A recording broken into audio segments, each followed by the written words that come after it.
So you're preparing to do an evaluation of a project, and this segment is an overview of the template and generally what's involved when you do that.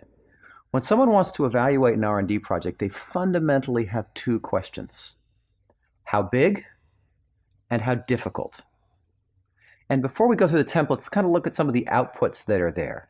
So you can see on this display here that the how difficult questions are usually organized around time, how long it takes, cost, investment, resources, and probability of success. Now that probability of success is really the trickiest one.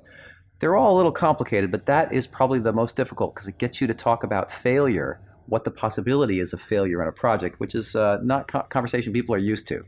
But you can see some of the key outputs are a table showing you what the project looks like. We call this the development plan or the learning plan. And then a probability of success and investment costs and timeline and so on. The other part of the question, how big, you want to kind of jump into the future and think about how this project could be in some kind of future state. Now, the way most companies go about doing this is they make a bunch of assumptions, they put them in a spreadsheet, and they show some kind of hockey stick and sort of pretend the assumptions are true. But what's different here is we're going to look at things in terms of uncertainty.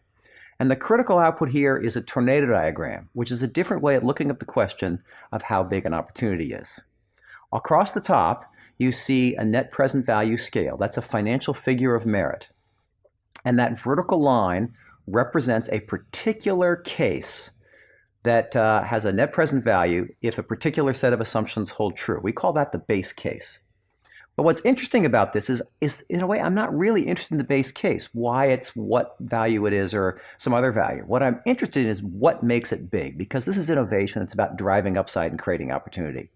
So that tornado diagram, the width of those bars shows you how much each uncertainty can contribute either to the upside or the downside of the project. So the wider the bar, the bigger the uncertainty, and the more attention probably needs to be put into it. But to get started, you have to talk about these things in terms of uncertain ranges. So that leads me to a kind of picture of the template we're working through. So the top part, again, is the how difficult question, and the bottom part is the how big question.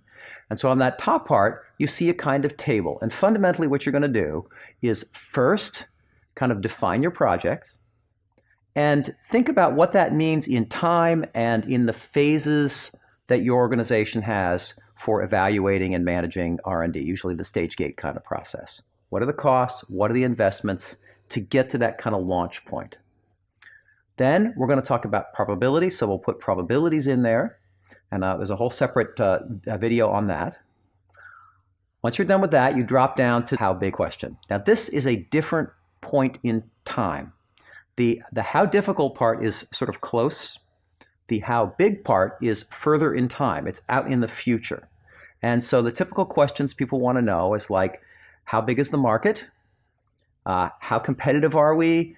What's people's willingness to pay for this product? So we're going to kind of jump in the future and talk about these kind of parameters, and that's going to produce outputs like the tornado diagram and so on. And those two things will come together to produce an overall evaluation.